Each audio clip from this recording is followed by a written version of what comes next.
Hey everyone, welcome back to the Damn Yankees podcast produced by Seven Ashes Productions. I'm Megan, that's my brother Ryan, and over there is our baseball dummy Cliff. Hello there. Hello. All right. See, somebody's been having fun with the soundboard since last week, so I'm sure we'll have some fun surprises. Fun. Oh, yeah. All right, so how have you been since last week? Well, I'm just getting over getting sick, so I actually missed a couple of the Angels games. Mostly the first one, so that's not a bad one to miss. Yeah, that one wasn't a bad one to miss. Yeah, today's was a good one. So yeah. All right, so we'll get into it though. Since last pod, there have been two series. We've not lost either of them. Be careful with the wording there, but they wrapped one up today against the Angels. But a week ago, they were playing the Twins, and like I said, they haven't lost a series. So they're only started the podcast with that Twins game.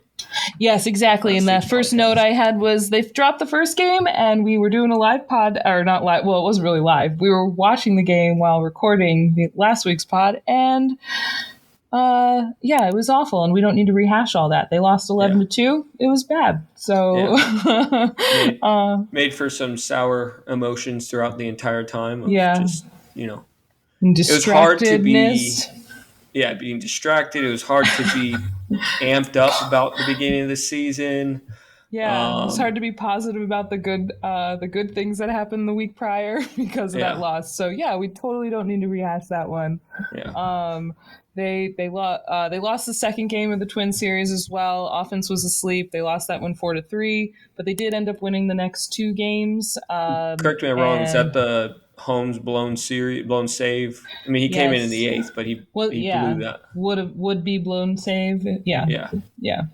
That is that game. The next two they did win, and that one is Herman series, which we'll get into the Herman game and his sticky issues, I guess, and Cole's complete game shutout, where they win 2-0. So they end up tying the series, so 2-2. So they did not lose that series, so they are still, the only team in Major League Baseball to not lose a series to start the season. And I saw it was the first time in several years the Yankees have gone the first 6 series without losing, without dropping a series. Nice. So, little franchise records, I guess. Which is kind of cool because I don't think we've had any more than maybe a 3. We have not won any more than a 2-game win streak this season. Right. And no more. Is that correct? I think we've only ever won 2 games in a row because we keep dropping like the first game in the series. Yeah, so we have not won more than 2 games in a row, but we also have not lost more than 2 games in a row. And I think that's right. That should be right? Yeah. Yeah, I just looked through the schedule. Nice. Yeah, that sounds right. So great. I'm glad now that you can confirm it. Yeah.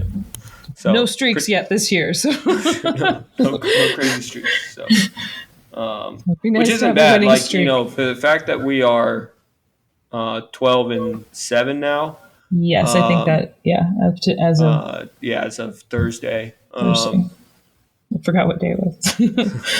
But as of Thursday, being 12-7, 12-7 to start the season, with not having a lot of, we didn't win 13 straight games like the Rays have, right? But we are still winning games. We're still winning series. We're still doing what we're supposed to do. I think O'Neill said it during today's broadcast that, when other than the 98 season, that's really been their team's goal every year. Like when he was playing with the Yankees was win the series. Win series.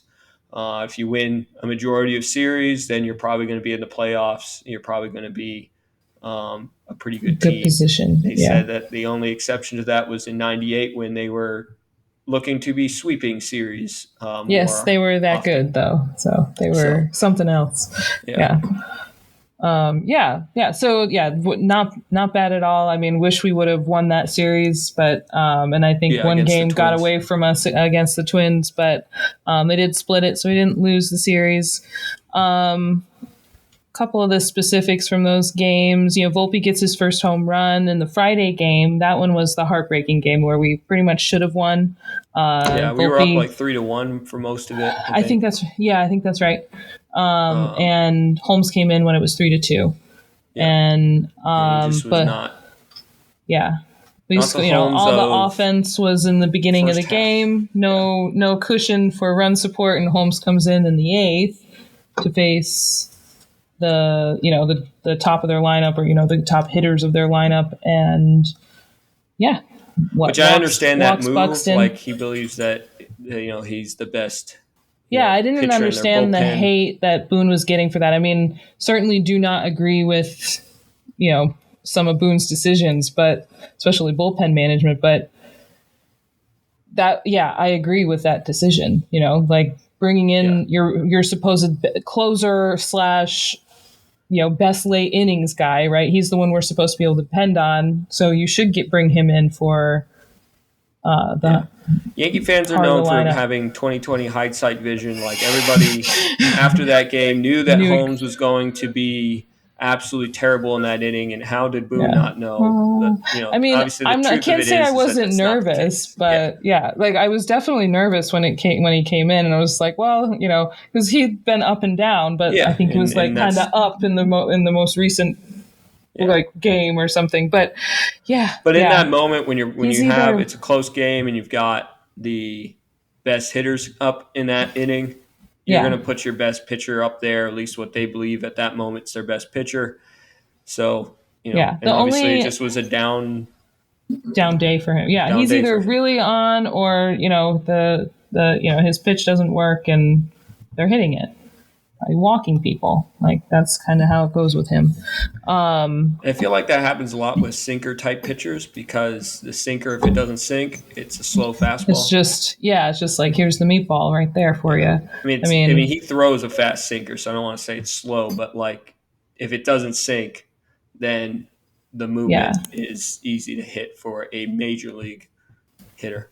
yeah, and Correa is also a good major league hitter. As much as I don't like him, he's Unfortunately, yeah, unfortunately a very so throw one of those to him, and of course he's gonna hit a 2-run double to end up yeah. having the game winning hit. So I think the only other criticism I saw of that had some meat to it was like, well, why was King not available? Well, and I figured that was kind of an easy answer because was injured last year, and a week, 2 weeks ago, they said he might have Had a a dead dead arm. arm. Yeah. So maybe he pitched. I think he pitched like 2 innings the day before, I'm pretty like sure two he games was important before. in Cleveland in the Yeah, Cleveland series. I So think I remember them saying he wasn't available because he pitched 2 innings 2 games prior.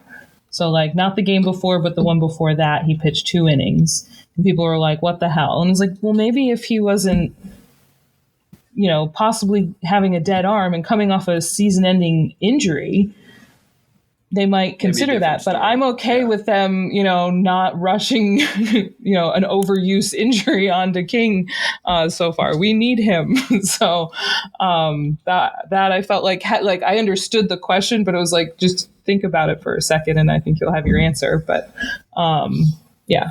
Yeah. So yeah, Sometimes that was again, that we game. as Yankee fans don't really think through that. Yes, King pitched 2 games in the close Cleveland series, Mm, and um, he pitched uh, 25 pitches during that um, game.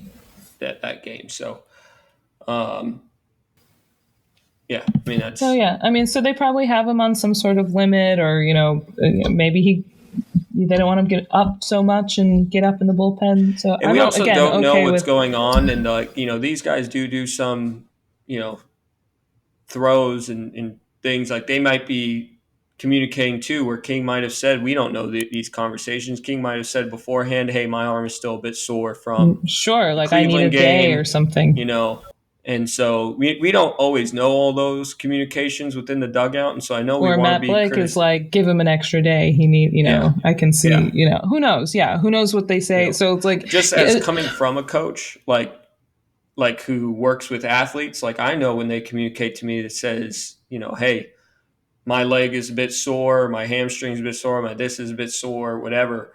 We may not be practicing as tough with that kid that day, or we're not running meets every day, so it's a little different than um, throwing baseball games every day. But I'm sure there's a level of communication where King might have just said my arm is a bit sore.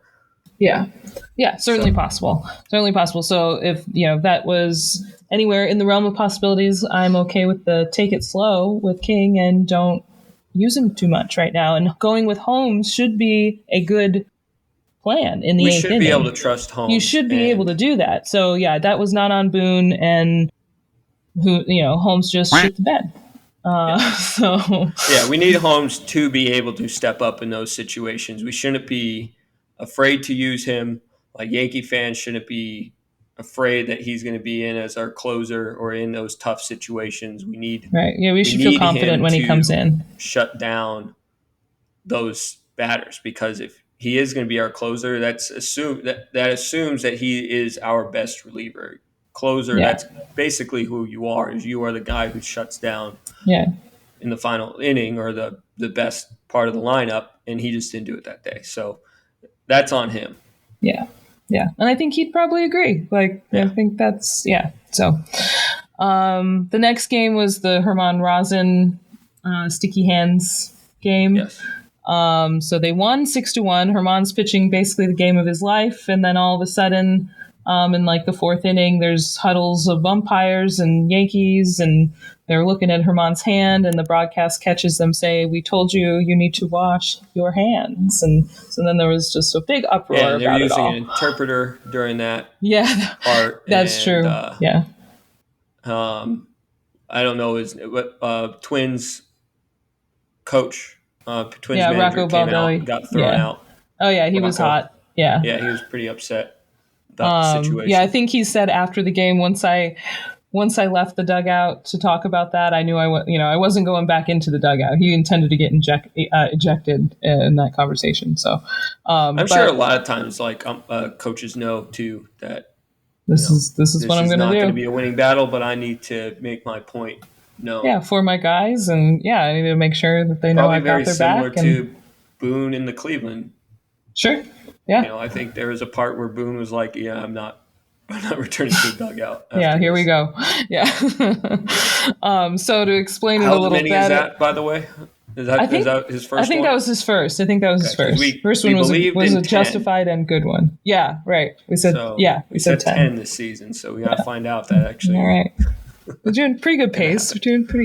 Yeah. So, before 20 games in, we've already got the first ejection. I think that's pretty good. Yeah. To give a little more detail about what the Herman Rosin game is for those who didn't watch or hear about it, Herman walked out in the top of the third, and I guess the ump didn't like how much rosin was on his hands, or felt it was just a little too excessive. Understood that it was rosin, but told him he needed to go back in and wash his hands. So before he came back out for the top of the fourth. So they check him again on the top of the fourth, and that's when all the hoopla comes about, because I guess he missed a piece on his pinky. He didn't wash his hands all the way. So aside from needing a lesson on proper hand washing technique, I think Herman tried to comply with the umpires there.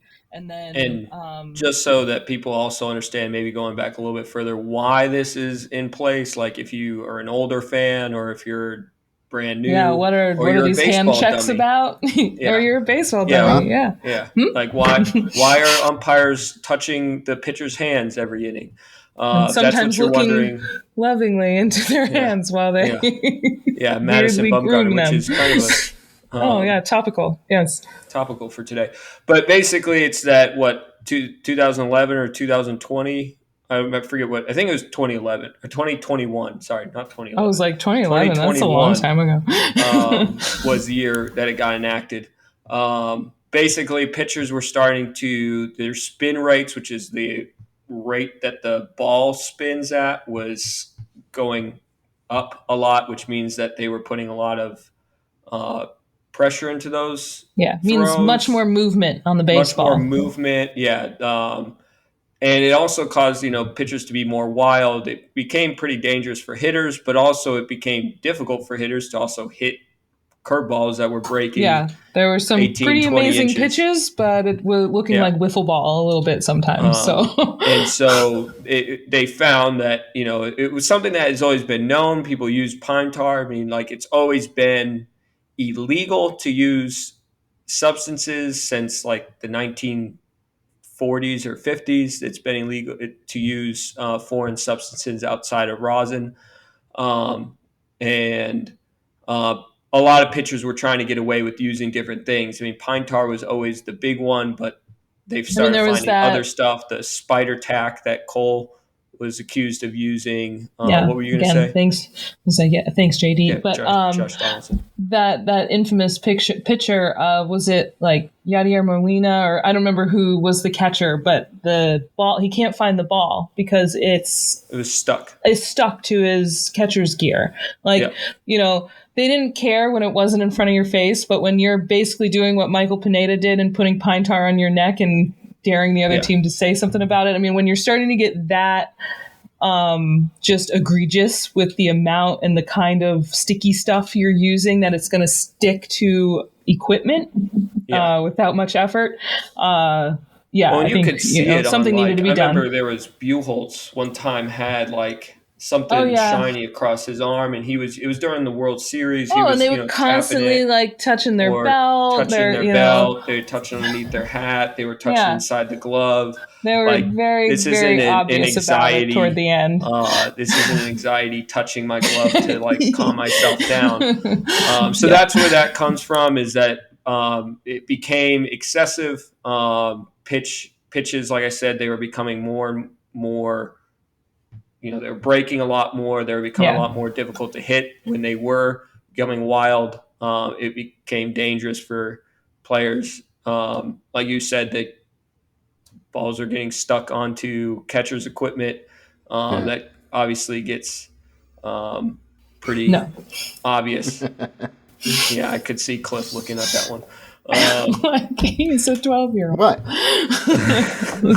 So anyway, that is what this is. They put a pretty harsh ban on this now, where now pretty much every inning they have to do a hand check where they show their equipment. Yeah, We'll get nothing... into Max Scherzer in a little bit, but he was when they were first doing, didn't he like take off his entire belt, try to like strip because they were like checking everything. They would check the belts, they would check the glove, they would check the hair. Yeah. Now it's just the Max hand. Scherzer was like, "What do you want? You want me to take?" And like took his glove off, or and they were like, his belt off, and everyone's like, "Whoa, crazy pants!" Like, stop. And we'll get back into him a little bit later because that's now topical for today. But so there were some bumps in the road when it first started out, but pitchers quickly got used to it, and it was just part of a normal inning. They would come out, here's my hands. Even you have the picture of IKF coming off his little pitch. You want my hands? It's like the only funny thing that happened that night.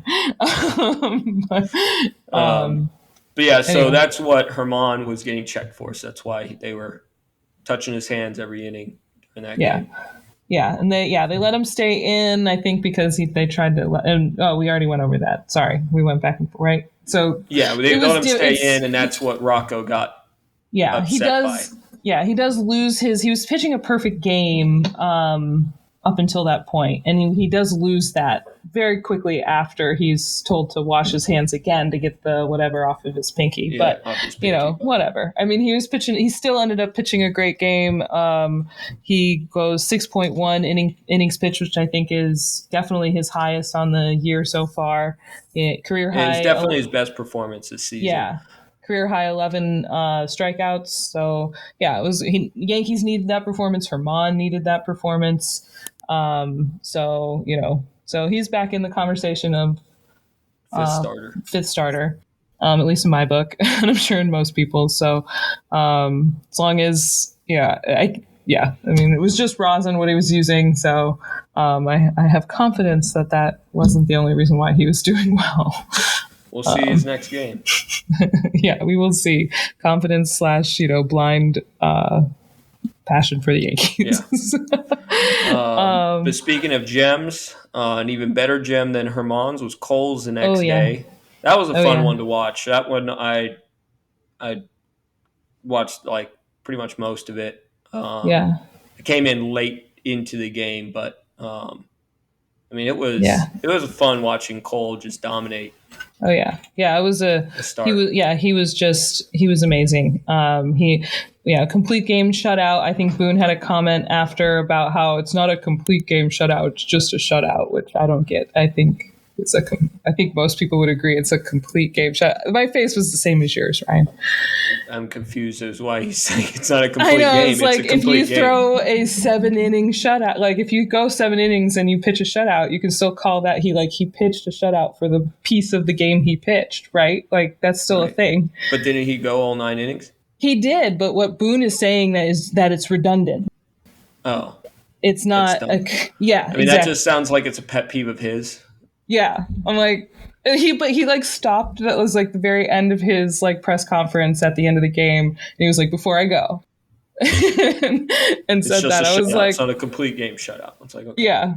He's like, that's redundant. It's like, okay, Boone. It was that just sounds like, but I feel like it is a good, I get what he's saying, that if you say that Cole pitched a shutout today, then you know that he went the entire game, I guess. But I feel like it gives emphasis to, no, he pitched a complete game shutout. He didn't go 8 innings and hand it over to his closer, which still would be pretty impressive.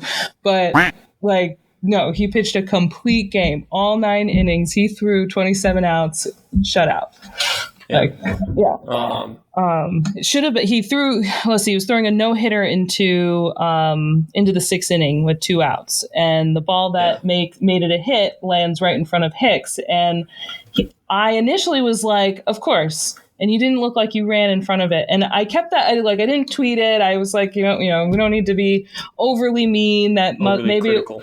I didn't see the full thing. You just see it kind of fall. So maybe, but then I saw a bunch of I don't remember who said it. Maybe it was just some rando on Twitter, but it was a few people were like, yeah, he didn't even try to catch that ball. And there was no diving for it or anything. I feel like when someone's got a perfect game going, you need to know. No-hitter, not a perfect game, but. Yes, a no-hitter. Even a no-hitter going, that's still a piece of history. Yeah, he's got a no-hitter going. He's pitching amazing. At least run a little bit. I don't know. Put some effort in trying to catch that ball. I was a little annoyed by that. The only other thing, do you want to talk any more about how awesome Cole is? Because he is awesome, and people somehow were underrating him. But I'll get into some of my comments about Cole when we're talking about around the league, because I think it's impressive what he's doing, while some of the other pitchers, aces of teams, are not as impressive, especially on that day. Yeah, true. Another team's ace was not as good. So I'll get into that later. But Cole was really good. Everyone was loving that he devoured a few bananas near the end there. Again, I think that's at least the second time I've seen him on camera, just devouring an entire banana. Yeah. And breaking it in the middle like a weirdo. Didn't peel it it just, which I guess is supposed to be the proper way. That's how you're I don't know, something. But anyway, it was an incredible performance. Yeah, absolutely amazing. Love our ace. The only other sad thing from that series is Stanton's injured.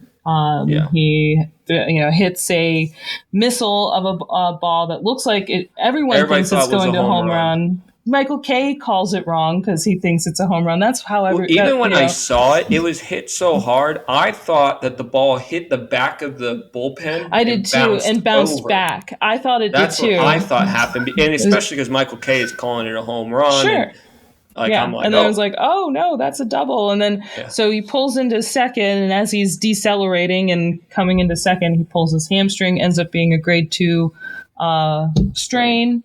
And he's out 6 weeks, which there's a part of me that wishes that and I get that you don't want to just settle for a single. Obviously, you're trying to win ball games. You're trying to, do what, you can to help your team.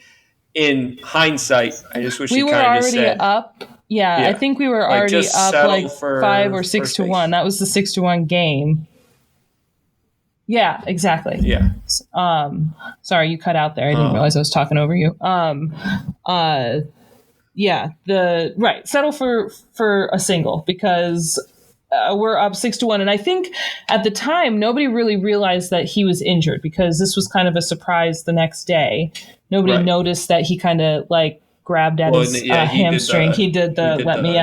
I guess runner. Nobody saw him do that, or just no one thought anything. Yeah, because like it was like the Michael next K day initially was just like, yeah, they're just taking him out because it's a 6-1 game and they can. Yeah, and I'm sure people were like, it seems a bit early to do that because it was. I think it was only like the seventh inning, I believe. So yeah, it was early. So it was, I in my head I was like, it seems early, but maybe they're just we're up 6-1 and Stan hit a double. Let's get him off his feet immediately. I think that was the best case scenario. And then, but yeah, like we're up 6-1. Just settle for a single. It's okay. Yeah, we'll be okay with it. But I get that they want I don't know. Like I get the as an athlete, I get like trying to push. Sure. If you feel like you can make it to second, I'm going to try to make it to second. Absolutely. Yeah. The ball did get ricocheted past the left fielder. So left anyone but Stanton, that's an easy double. Yeah. For anyone but Stanton. Yeah. Then he has his, interview or quotes today, where he's like just the definition of accountability. And and you can tell he's frustrated with it all, that he even used the words like injured and this often. And so basically he said, I don't like being injury prone, and it's not fair. And it's unacceptable and unfair to the team. And that's the things that we love about Stanton. He's always very accountable. He's very aware of what. Yeah, knows how to talk to the New York media for sure. And I think, and that's the biggest thing between, like, I've said it before, when Stanton was doing really well and Hicks was whining about his playing time. But this is why Yankee fans, even though we're frustrated that he's injured again, why we're not mad at Stanton. Because it just sucks that he's not in the lineup. Sucks. Because of everything that he said is true. They need him. Yeah. And he's accountable for it. He comes right out and says, I need to be better. I need to take care of myself better. I need to be, smarter with figure out decision making. How to make this stop, basically. Yeah. So yeah. So it's definitely, it sucks, and hopefully he will be back in the 6 weeks, and there's no, setbacks or anything. And I'd rather have him sit the 6 weeks up on the front end of the season and be available at the back end. So let's just hope that that's what we get, and we'll see you in 6 weeks, Stanton. Mm-hmm. We'll move on to the next series. We played the Angels, and the last series just wrapped up today on Thursday. We won that series 2-1. So, like I said, still only MLB team that hasn't lost a series this year.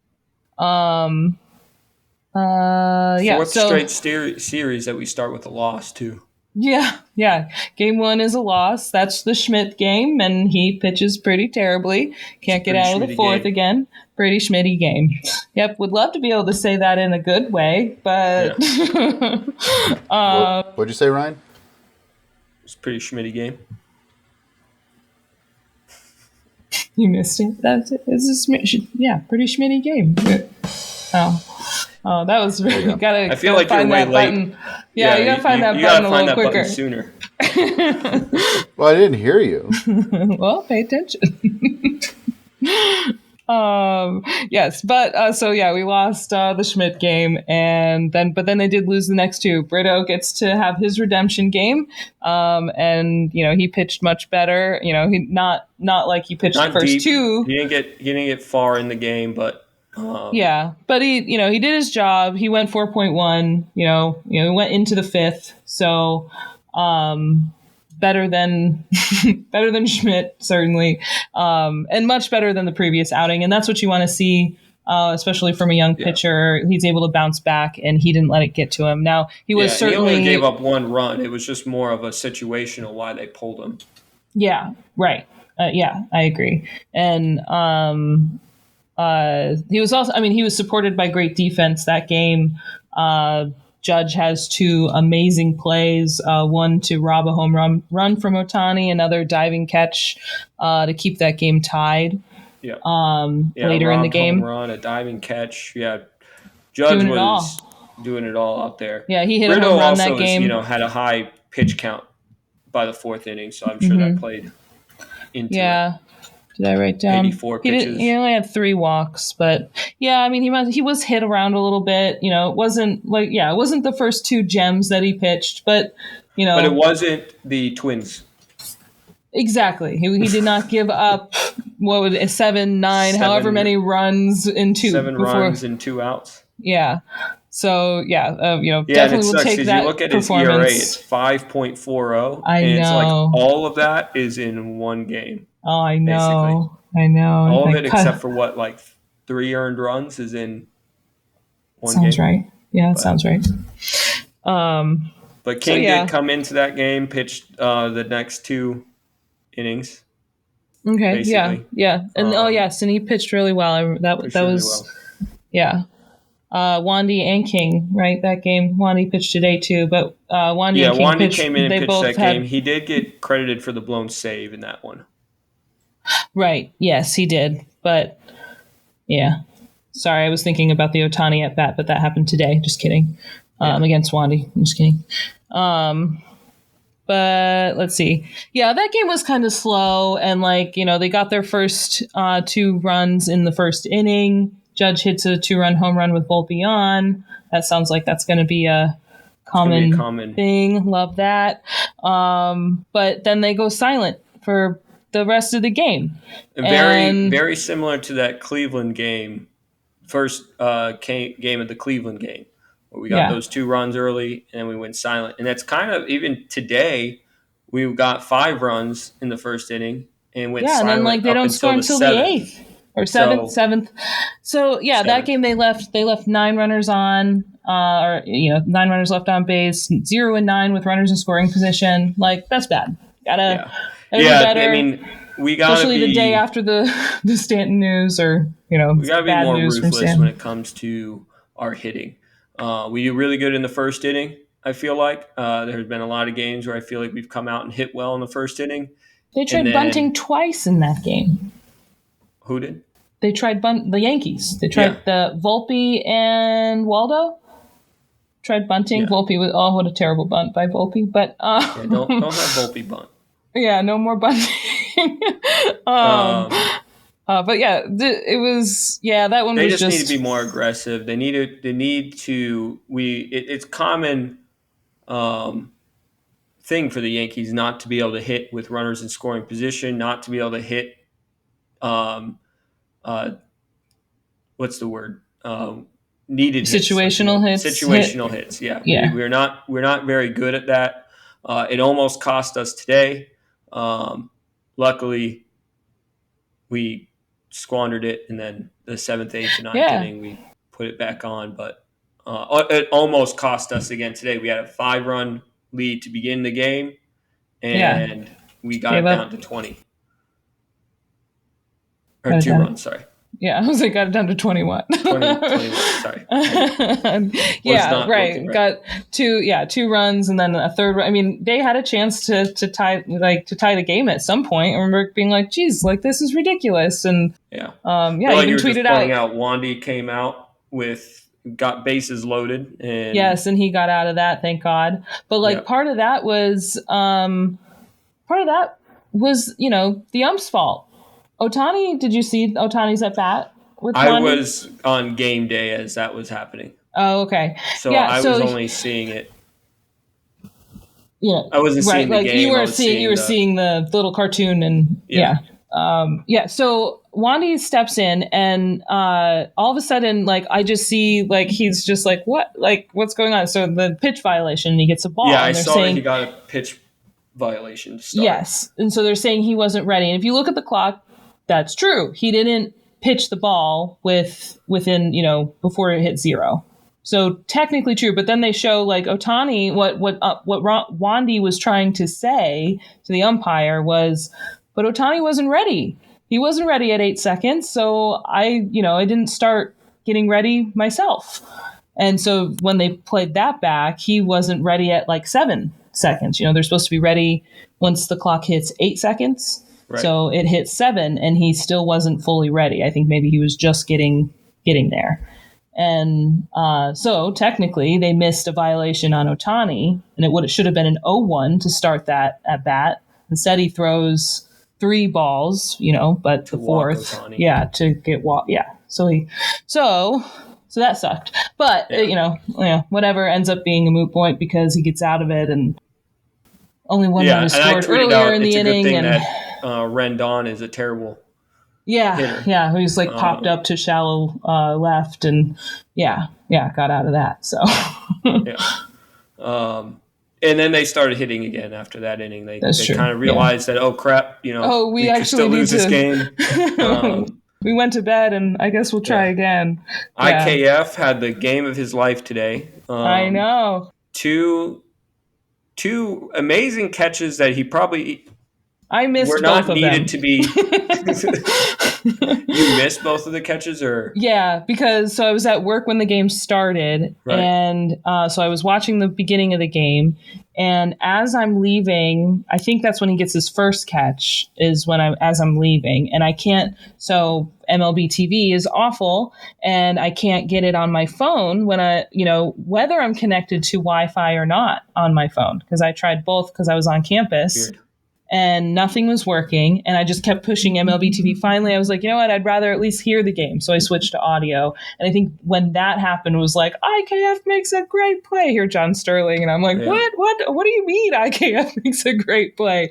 Yeah, so basically, then the first one, he goes like back, he backtracks and then realizes, oh, shoot. Oops, wrong way. And has to like run back. So he makes a diving catch there to make the out, and then kind of similarly in the second diving catch, he backtracked and then had a full-on sprint forward to make the diving catch. You actually don't see the backtrack in the initial in the replay. In the initial hit, they don't show it until the replay that. He backtracked a bit too much, then cut in. Yeah.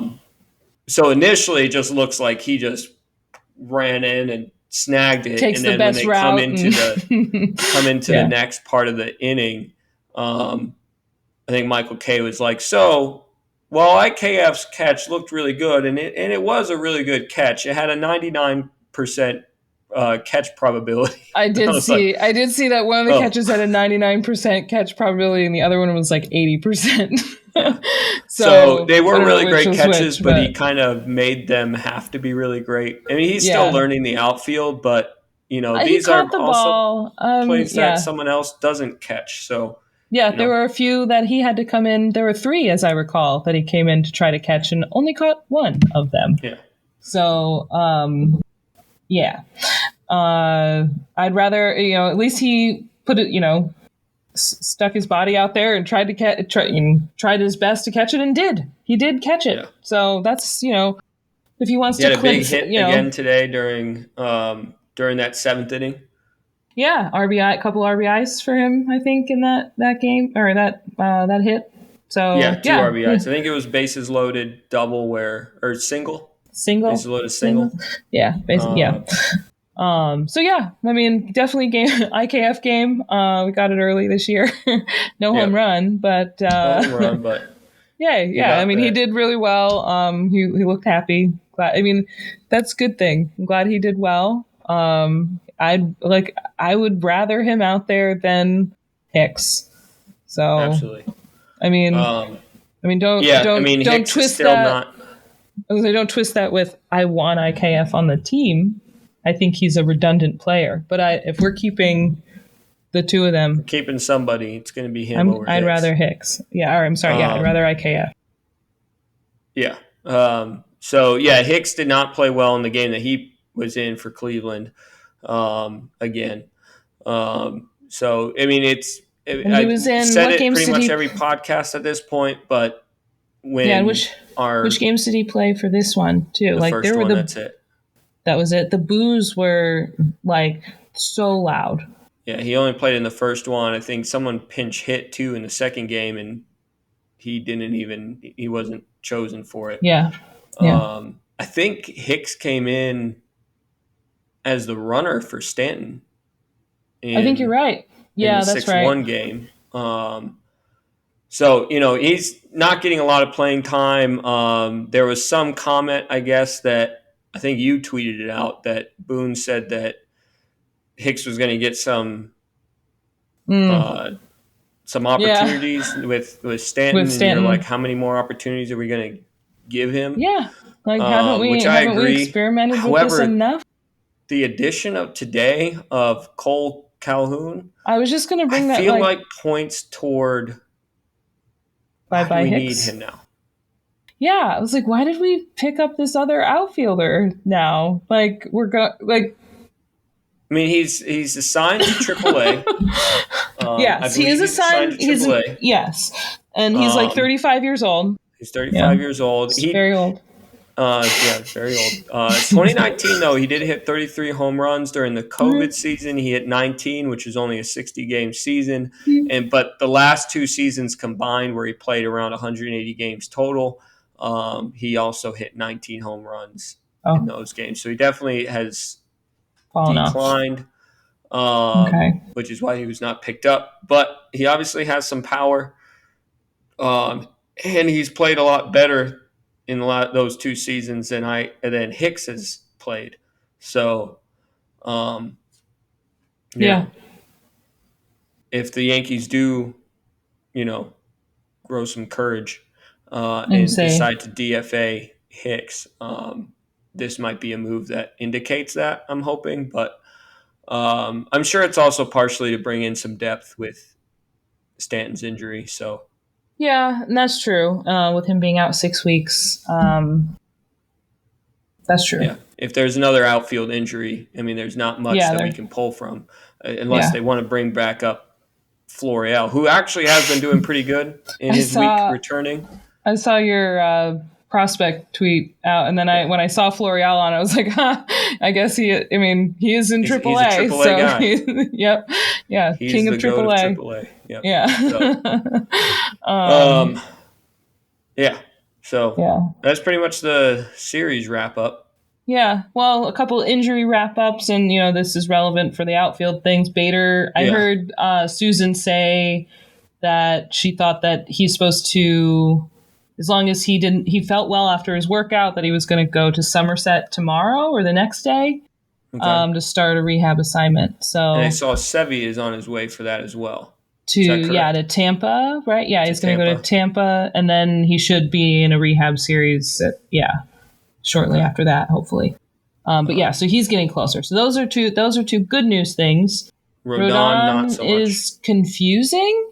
Yeah, because they're like all the results came back looking good, but we're shutting him down for a couple of days. Yeah, he felt like his back was still off. So he's shutting down for a few days, and then going for more CTs or, I don't know when in those days he's going for the CT. But the only thing I can think of is they want to shut him down to see if maybe, just the act of pitching is causing too much swelling to see anything. I don't know. And you said he's not. I had missed where he's not feeling good. Like he actually. I just saw that he said that his back was aggravated again, or something to that effect. So they must. Some people must just be think that he doesn't like inconclusive. pitching in April. It's like someone said that he doesn't like pitching in April. It's like too he cold. Wants to. I don't know. Maybe that he gets worried that if he pitches now, he won't be able to pitch in September. Who knows? If that's the case, fine. I want you to pitch in September, but come on, get over it. Let's pitch. It's about time that you get up here. We need you. As in I paid you, but the Yankees paid you some pretty good money to be their number 2 guy. I've spent quite a bit of money the last few weeks on new jerseys and so maybe not his jersey, but not yet. I'm not don't want to do that until I see him. Yeah. For a moment there, I thought I had bad luck. Each time I bought a jersey, then next year that person was gone. So, so I got a little hesitant on my jerseys. But anyway, I hope that's not the reason why he's not up, just because he doesn't want to pitch in April. But I also hope there's nothing wring with him and he comes back as soon as possible, or comes up. We'd like to see him. Right. So there are those. I think. And then Josh Donaldson. Yes. There's some weirdness with him. And I think it's just the wording of what they tweeted out today. But basically, yesterday, Wednesday, they did an evaluation, an MRI on his hamstring because he had, I guess, an issue with it because it was his knee that he went on the IL for. Was it? I believe it was initially his knee. Oh, okay. But I could be. I thought it was his. I thought I remember grabbing his hamstring, but I don't know. They just kept being so minimal about it. I forget. Yeah, I'm sure there's many things wrong. But I know that he was supposed to go on a rehab assignment to Somerset. Yeah, and he did play in that game. I think he went 0-3. Oh, okay. Yeah, that makes sense. And so I guess during the game he wasn't feeling good, so they do an MRI. It shows that there's some issues with his hamstring. They say that there's no timetable. I think even Donaldson said, I'm not really sure when I'll be able to return. I thought his wording was interesting. Huh? I thought his wording was interesting because he said, I'm not sure how long they're going to shut me down. The way he said it was, when Sevy was shut down last year and he didn't agree with it. Right, that was kind of like that it wasn't his choice. Yeah. And if that's the Yankees' way of keeping him off the roster, then fine. Keep him off the roster. Peraza should be up. Time. So, I just thought it was interesting the way he worded, I don't know how long they want to shut me down. It could be. It almost seemed like he didn't think he needed to be shut down at all. But maybe I'm reading too much into that. The Yankees tweeted out that we've returned Josh Donaldson from his rehab assignment, and I think everybody freaked out where they were like, you better not sign Peraza down, this. Especially after Peraza had a great game today.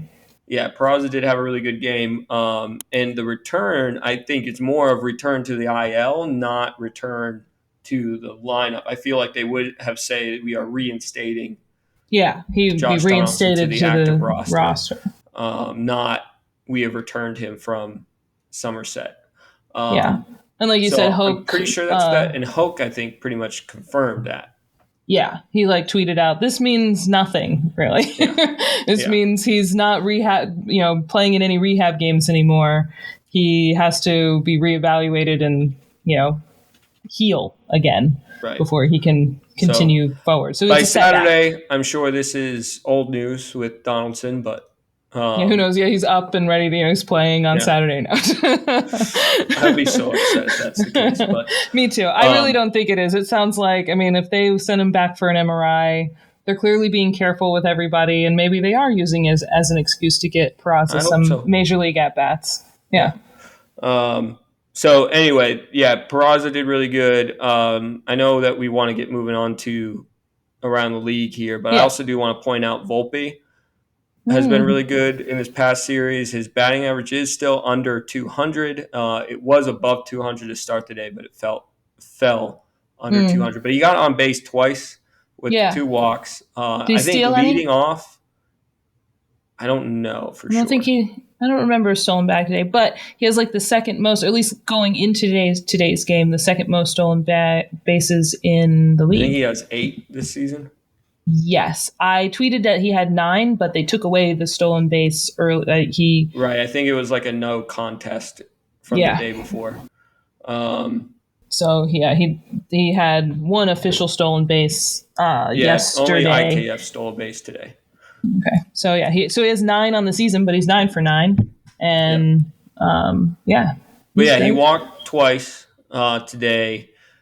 Seeing pitches, I think, a lot better. And I think anybody who I don't really think it was a majority of people. I think it was just a lot of Loud, loud annoying people people. who want to be annoying, who wanted Yeah. to try to say that he's a bust or that he After he wasn't 7 ready. games. In his last, and I looked this up today, in his last 10 games, he is batting over 300. Now, that might have dropped today because he didn't get a hit. But his OPS is over 400. Or not OPS, OBS. On base percentage, OBP. Over 400. So, which is probably increased today because he did walk 2 walks. Twice. So, and just him on the base paths is, a huge advantage for us. So, so he's definitely catching up. I think this happens a lot with, Judge hit 170 his first longer games than this. There's an adjustment period. That there's every Major League Baseball player I've heard talk about it says the biggest jump is from AAA to Major League Baseball. Obviously. Well, yeah. Ask Florial. Yeah, ask Florial. He can hit 350 in AAA, but he can't hit himself out of a paper bag in MLB. So yeah. So there's an adjustment period. Volpe's a good player. He adjusted, and he's hitting. He's not. I think he's not like the Triple Crown winner, but like he's doing well. He's doing what he needs to. He's a rookie who's less than 20 games into his rookie season. Yeah, and I think too that it shows how much the organization trusts him, that he's only not played shortstop one time this season. Yeah. He's only rested for 1 day, which equals the same amount of rest days that Judge has gotten. Yeah. Not to say that those two are at the same value level, but it just shows how much they trust in Volpe to figure this out. And that, so, So moving on to around the league, we talked about Scherzer a little bit. We talked about the sticky stuff from Herman. So he had a similar issue, I think, yesterday with the sticky stuff. Was that yesterday or was that earlier? Yeah, it was yesterday because they didn't play today. What? Yeah. No, it's just funny how time is because I'm like, so he gets a similar situation to Herman where he's getting checked by the umpires throughout multiple innings, second, third, and fourth inning. But with Scherzer, the sticky stuff was moving all around. Now, he claims it was all rosin and sweat and a mixture of alcohol. John Boy said that he was told to use alcohol, but in all the stuff that I've seen, there's nothing to indicate that the umpires told him to use the alcohol, just that's what he used. That's what was used. And Scherzer indicated that, alcohol can make that stickier, which is if you're... So if you knew it was going to make it stickier, why did you use alcohol? And if they're telling you, why aren't you telling, in that whole part... You had to protect yourself. Are you sure? Because this might make it stickier. Yeah. Why wouldn't you say that? When he's arguing back, because John Boy did post the lip reading of that, the breakdown of all that. And in that whole time, he's only saying it's rosin and sweat. It's rosin and sweat. He's not saying you made me wash my hands with alcohol. That makes it stickier. He never says that. So I think that the alcohol thing was his own decision, and he did it intentionally to hope that it would, see, I wash my hands. I wash my hands up, and then remain sticky enough that he likes it. So I guess regardless. Suspended. Yeah, regardless, the umpires decided that it reached a level of stickiness that they said that they've never seen, was the quote, that they have never seen before. And it stayed on their hands for a couple of innings. So, this seems hyperbolic. Yeah, they are umpires, right? So, they are umpires, so it's not like we're going to trust them 100%, but... And this umpire, only 3 people have been, 4 people, something like that. 3 or 4 people have been ejected for having this, or for having sticky stuff on their hands since the rule's been put in place. And this is the only umpire who has ejected of pitchers. Every single ejection has come from Phil Cuzzi. Is that his name? Cuzzi, something, whatever. Interesting. Every single one. So it's either 3 or 4. I can't remember, but so that's the other side of it is like this. So does he just have a like really low bar, low threshold, and he's not giving pitchers Yeah, I mean that's the definitely leeway part of they it should have? that umpires are going to, it's just like strike zones. I'm sure they all have different thresholds to what they believe is too sticky for the substances that are on their hands. They Scherzer claims that he's not going to appeal because he does not feel like he can win, which I don't know if is an admission of guilt or just a honest realization that the MLB won't do anything about it. And within 5 games, like within his fifth start, like they'll probably have the decision made, and all he's going to do is just waste time for it. So, so Scherzer is out for the next 10 games, and which basically is 2 starts, depending on how the Mets work it. It's at least 1 start, but I was say they might work it so he gets able, he can have like a long rest or he plays on the 11th game. But so that's kind of partially around the league. Scherzer got suspended today. Madison Bumgarner, another pitcher who's been known for the sticky stuff, controversies, he got DFA'd as the Arizona Diamondbacks eat $34 million. And I tweeted out today, and I realize it could be a little confusing. I said that this could be some inspiration for the Yankees. That did not mean that I want the Yankees to sign Madison Bumgarner. I don't think that would be a smart decision, though it is a cheap decision if teams somewhat think that they could get something out of him at this point. But I don't think it should be the Yankees. No, I meant that, hey, if the Diamondbacks can eat $34 million from a terrible waste of space on their roster, then the Yankees should have no problem giving up to eating $50 million off their roster. Because say I don't know, IKF or not IKF, Hicks and Josh Donaldson. Say we had those people on our team. So we had those people on our team that were a bunch of waste of space. The Yankees may have some inspiration to cut, say bye-bye, DFA those guys. So that happened today. I don't know, some other cool things are like the Cubs, the Pirates have stayed hot. They're not in my top 10 in my power rankings. They did jump a lot in my power rankings because they've stayed hot throughout this week. I think Cubs are one of the hottest teams in the game, as well as the Pirates are. I think they're second in their division behind the Brewers. The Cardinals are not looking too great. Off to a real slow start. Montgomery had a kind of a bad game too the other day.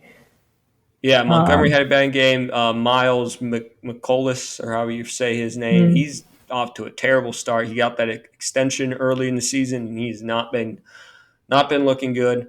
Other pitchers who have not been looking good, Toronto's Alek Manoah, who is, I think, going to be a matchup coming up, Cole versus Manoah soon.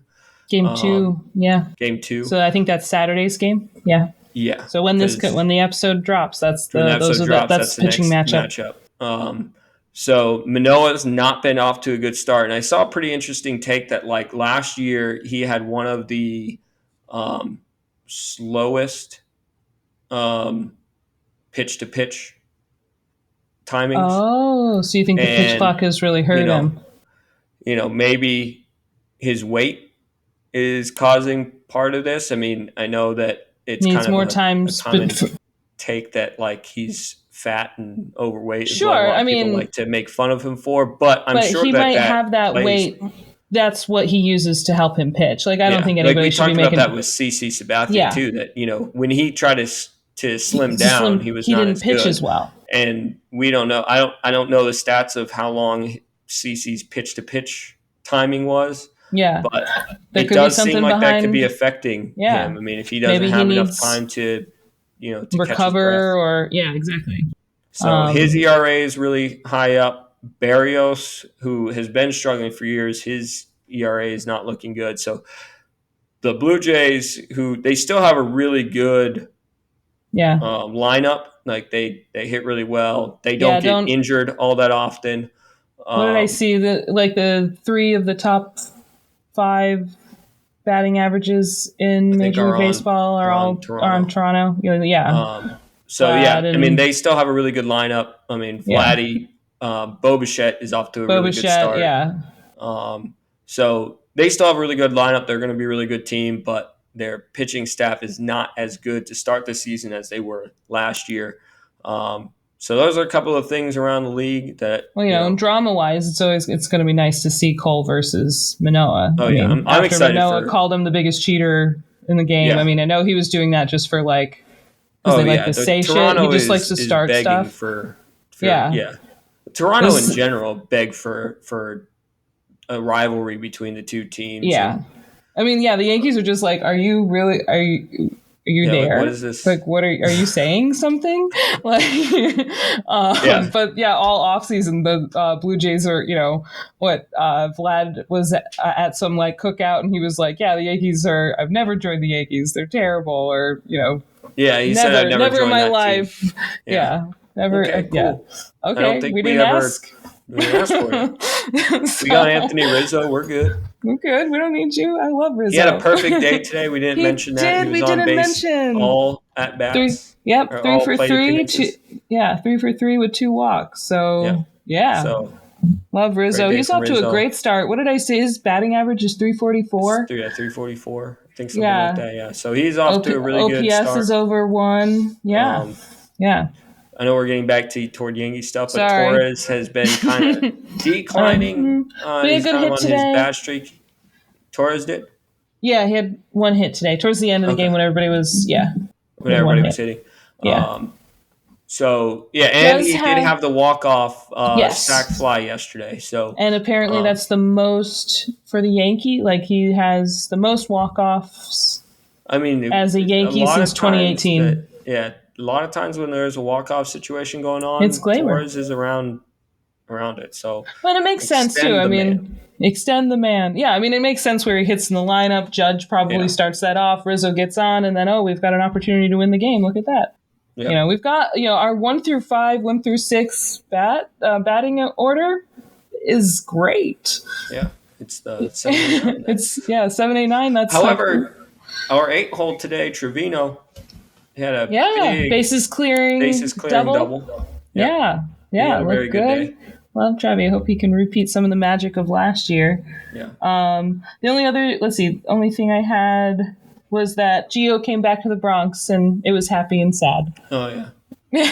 So he was with Gio. The Angels now. You know what also makes me kind of pissy is that he's playing first base and he's playing second base and he's playing. He's played everywhere. So he can play shortstop too. Yep, he could play shortstop. He could play third base. He could be the, he's a better version of IKF. Yeah. So I'm sure if we asked him to, he'd play the outfield.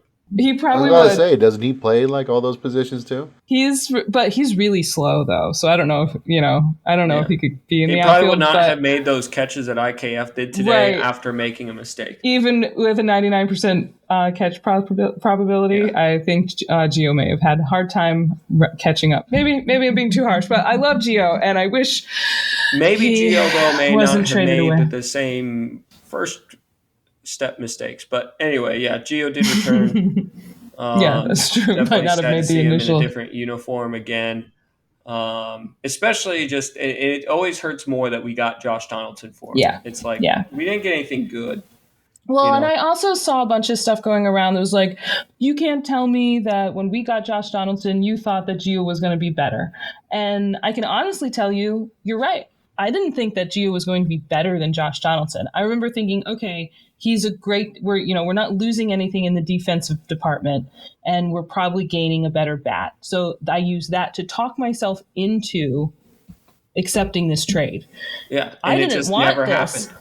Yeah, because Josh Donaldson is he talks I out remember of his ass. We talked out of that before. It would create a locker room. I remember that was the first thing I said. This is kind of weird considering him and Cole's Yeah, with him and issues. Cole. And I know like one of the very first things was like, him and Cole are fine. Look at them being buddy buddy. Or like Cole said something like, everything's behind us. Don't worry. We're, the typical crap that you say to the media to get people off their back.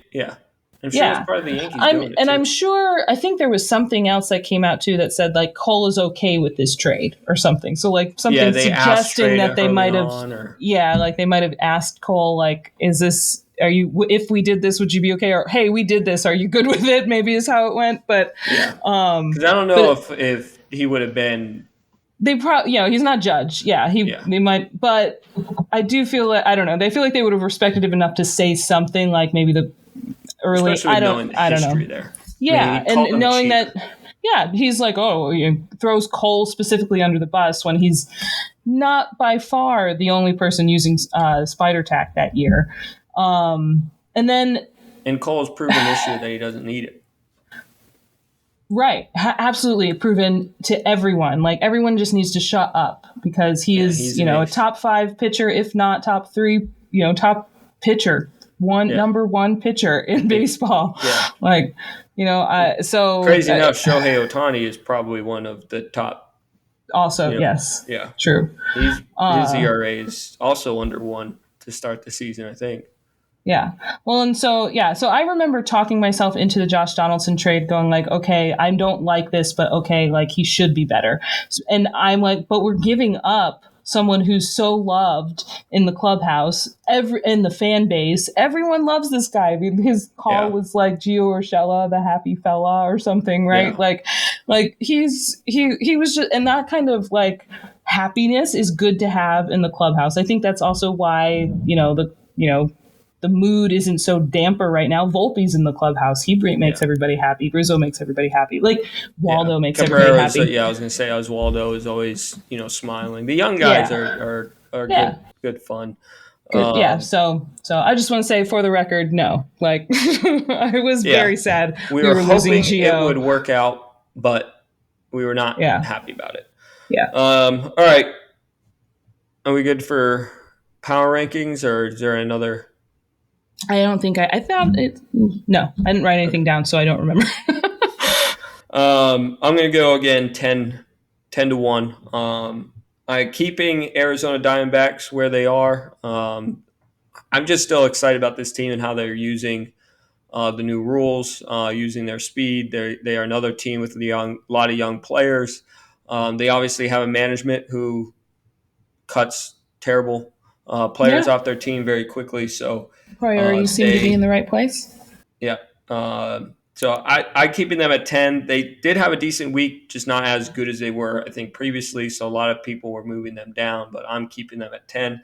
I got Toronto, and I did not put the numbers next to these to know how far I dropped them down, but I do know Toronto dropped a little bit, which is interesting because they did beat the Rays in their series, but then they lost to the Astros in their series. And I just think that there were some other teams that were doing better over the week that moved up, and that's why I think they dropped 1 spot. So they're my number 9 team. Again, their lineup is really good, but they're still dealing with a lot of pitching issues. The Astros also moved down 1. Again, this really wasn't necessarily they're doing terrible, but there's also teams that are doing enough where they moved up. I think they're starting to find some of what they need to do. They had a really good series against the Blue Jays. Pitching was really good. Javier looked really good in his game. So I have them at number 8, even though they are a below 500 team as of Thursday at 10 o'clock in the morning. So by Saturday when this comes out, they might be, they might have won 2 games and now they're winning. But, back up. Yeah. Yeah. I got the Twins at number 7. They had the first 2 good games against the Yankees, but then they lost the next 2 games in the series, and they did not have a great series in their following one. I think they were an even 3-3 over the last week. So they also moved down. They're my number 17. And now here are the 2 teams that moved up. The New York Mets are really finding their stride. I think they're figuring out their bullpen issues because they obviously had a big issue without Edwin Diaz. But Yeah. again, they are a very good lineup. We knew this from the very beginning that the Mets were going to have a good team. They spent all that money, and so now they're finally, this past week, they're kind of putting it more together. So they're my number 6. Does What was Pete that? Alonso still lead the league in home runs? I'm not sure, but I know he was. He did at some point, yeah. Yeah, he was doing really good. Lindor has been hitting really well. So their lineup is just, they're very similar to the Blue Jays, except their pitching is actually a little bit more sturdy. Yeah. Even though Verlander hasn't had his best start, or Verlander's hurt. I was gonna say he's on the IL, right? Yeah. But I think their pitching staff has had a little bit more success than the Blue Jays. But anyway, I have them at number 6. The Texas Rangers I have at number 5. They lost Corey Seager, but they are not showing like they lost Corey Seager. So they won. I think they're the hottest team in baseball right now. I think they won 6 in a row. Really? No, I didn't realize that. Did you? What? Sorry. Did you see their City Connect jerseys? No. Dad? I don't really like them. There's mixed reviews. I'm not a fan. I haven't seen them yet. Yeah, I think there's just like too much going on. I don't know. The pants definitely throw them off, and then the pictures that they put out were awful. Like you can barely see the jerseys too. So, but anyway, I'm gonna get a live reaction to them right now. All right. That's what we do here. Yeah. You looking at them now? Weird. Yeah. Yeah. I mean, the logo's a little odd, but I think it can grow on you. But I don't know. I think I'd like the jersey, but not the pants. I don't know. There's something off on it. I don't like it. My fashion assessment over here. But it's different. Yeah. Glad it's not ours. I don't know if the Yankees will ever do another one. I don't know if they will either. Yeah, I think they should. They're just not a team that likes to mess with their jersey, which I wish they would a little bit. Like I get the classic. Those blackout jerseys were so, I love them. Yeah. I love the blackout jerseys. I just wish we would do something like, it doesn't have to be like It doesn't have to be like what the Red Sox did. I mean, ew. Yeah. But it or just what any team does where they use it as an alternate jersey, like just as a one day, we're going to use something that's about, and maybe if you have a special thing every once in a blue moon, but it doesn't need to be like a Sunday home jersey or something. Right.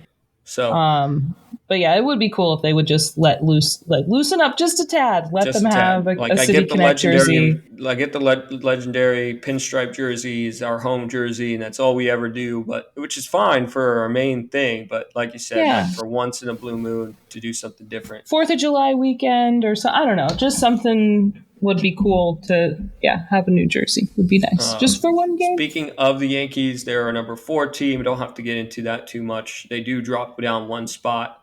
I did mean to mention the Rangers were my biggest movers, moving up. We're always speaking about the Yankees. That's the point. Well, we just talked about the Yankees for over an hour and a half, so I feel gotcha. Like we should just move on from that. The Brewers are number 3. They move up a spot. They had a really good week. Like I said, they lead their division. Yeah, they're doing much better. Yeah, they're tied for the second best record in the league. The best record of the league is my number 2 team, the Tampa Bay Rays. Like we said before, they lost the series to Toronto, which is their only team that they have faced this season that has a winning record. Then they go and play Cincinnati, where they win the series, but they lose one. And then the Braves are, again, tied with the second best record in the league. They are at 14-5, but they do have a much stronger strength of schedule. And I think they're the obvious number 1 team as of right now. Yeah. Very good. So those are my top 10. Who are your bottom 3? I like that. Are they the same? No, actually, they changed a little bit because the Tigers had a really good week. They were 6-1 this week. Oh, nice. Okay. So they moved up.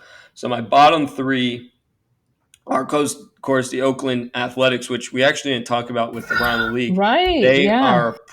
they are signing off on trying to get a move to Las Vegas. I think now it's up to MLB to approve it. Yeah, but it sounded almost like a done deal the way everybody was talking about it, and Oakland fans are really upset. Obviously, justifiably because the team hasn't so. done anything. Oakland also has had, this will be the third team that they've had leave in the last 5 years. Raiders leaving. Raiders went to the Vegas. Yeah. Warriors heading over to San Francisco. Yeah. So Oakland is still my my last. They have lost like 6 in a row, I believe. Mm-hmm. Speaking of one thing about the A's, when I was listening to to John and Susan instead, because I could only do the audio only on the way home from work today. Susan Waldman was talking about the A's booth, and you've heard about the possum, I guess, that is like living in the booth. And the people that brought it up, it was like the Mets broadcast, apparently, that was complaining about it.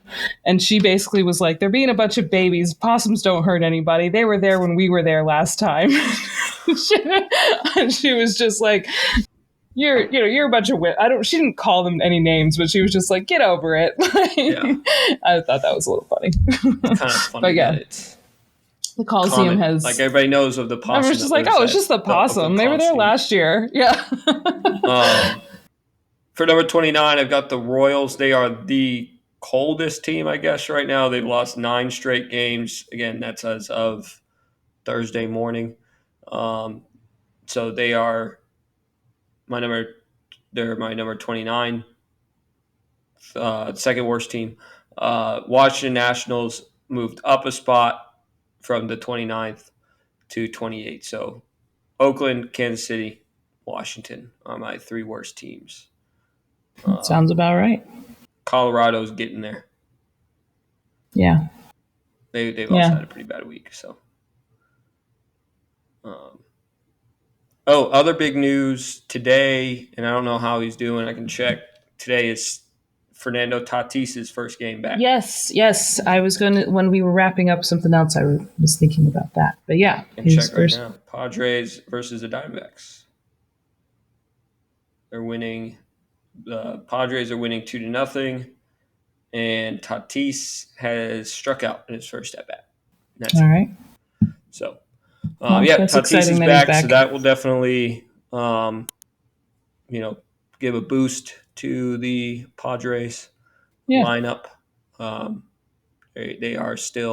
They're kind of like the Dodgers and the Astros right now. A lot of early expectations, but they have a losing record. So we'll see if they can turn that around with Tatis's return. Yes. I did have one thing, but it's not Major League Baseball. So, but it did go around the baseball world because UF player, Gators baseball player, Jack Caglianone. I really don't know how to say his last name because most people, I've heard it pronounced many ways. So most people call him Cags or Jack. Right? Or Jack, because Jack apparently is his initials JAC. And they like to say Jack. Calling him Cags? Jack, because he hits a bunch of home runs. Yeah, Cags is another one that they call him though is Cagliotani or Jack Tawny. So Barstool actually just made a shirt where he actually gets like 80% of the proceeds apparently for it, but that's good. Where it says Jack Tawny. Yeah, NIL. Yep, exactly. So he is a pitcher, first baseman, DH for the Yankees, for the Gators. He has hit 22 home runs this year, and I think they still have like 15 games left. Wow. It's become, when I watch the games, it's become almost an automatic, like, is he going to hit a home run this at bat? Oh, no, it was just a double. Like, he has been pretty amazing. He has 58 RBIs on the season. I mean, he's like player of the week often. His His OPS is 1.322. Like it's ridiculous right now. I've heard a lot of people say that he's the American Ohtani, yeah. And he pitches well. I don't have his pitching stats up in front of me, but I know I think he's their number 2 pitcher. Yeah. It'll be interesting how if he is to continue this, how he does it at the MLB level. Because I was just hearing today them talk about Ohtani, and his producer. Sorry. The producer Cliff is reminding us that we have been talking for a while. Why even have the chat? Why don't I just yell at you over the mic? I'm sorry. I was thrown off by the total in caps. And then he did apologize. Sorry for the caps.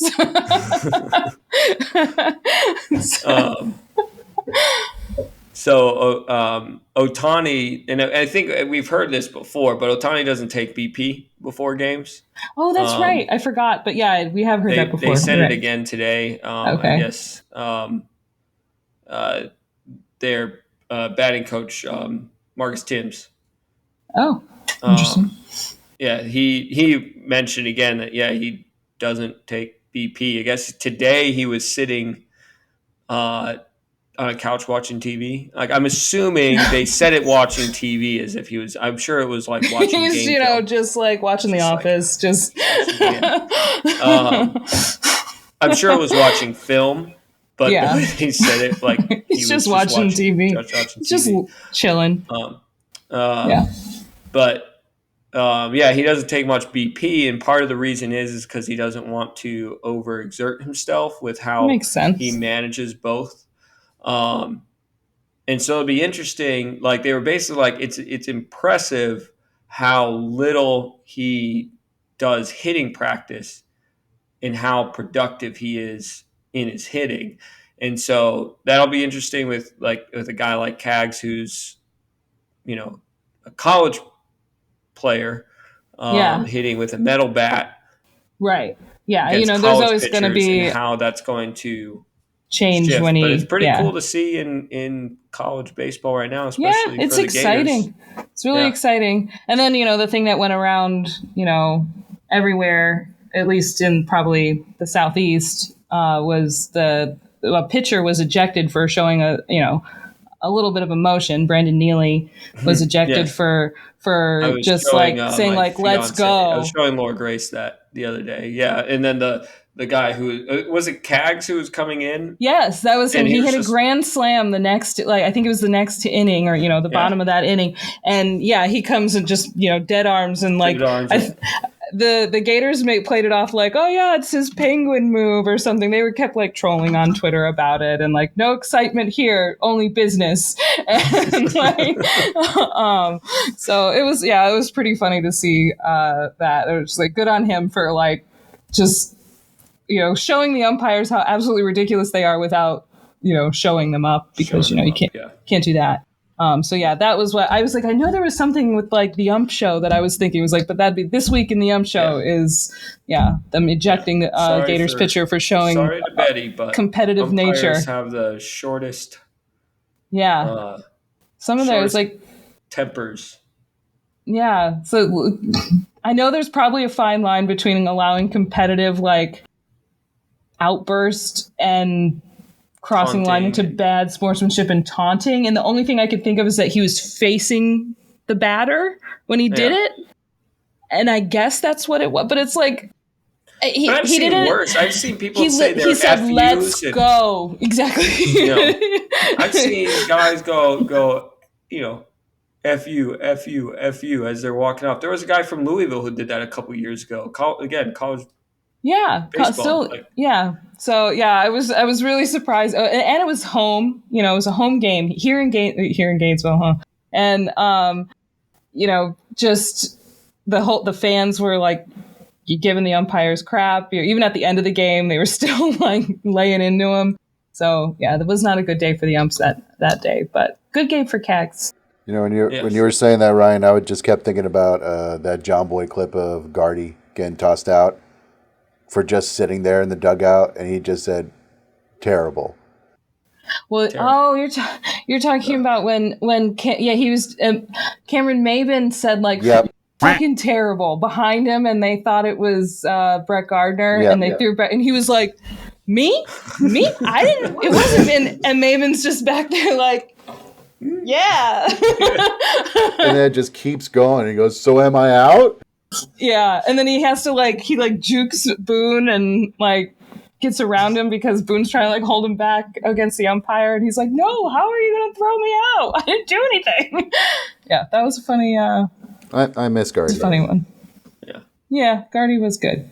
Gardy's a Yankee for sure. Yeah.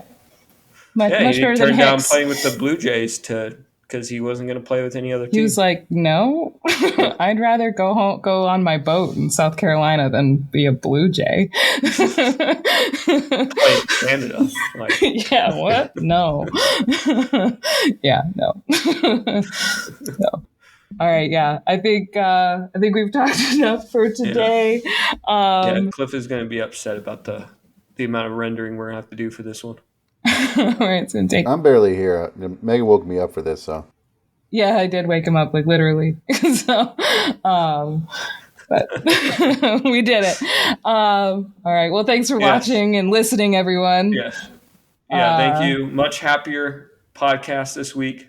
We should always record. Yankees need to win on podcast day.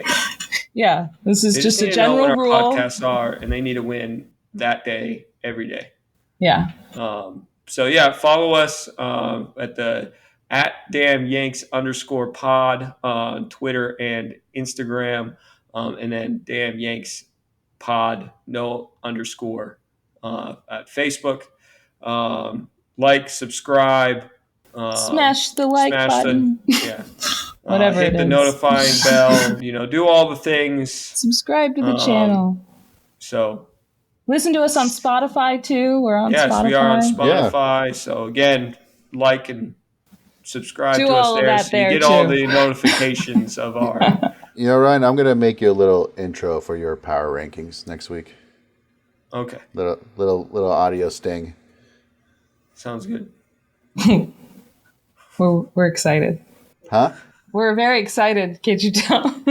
We're also scared. All right. Well, thanks for watching, everyone. Yeah. See ya. See ya.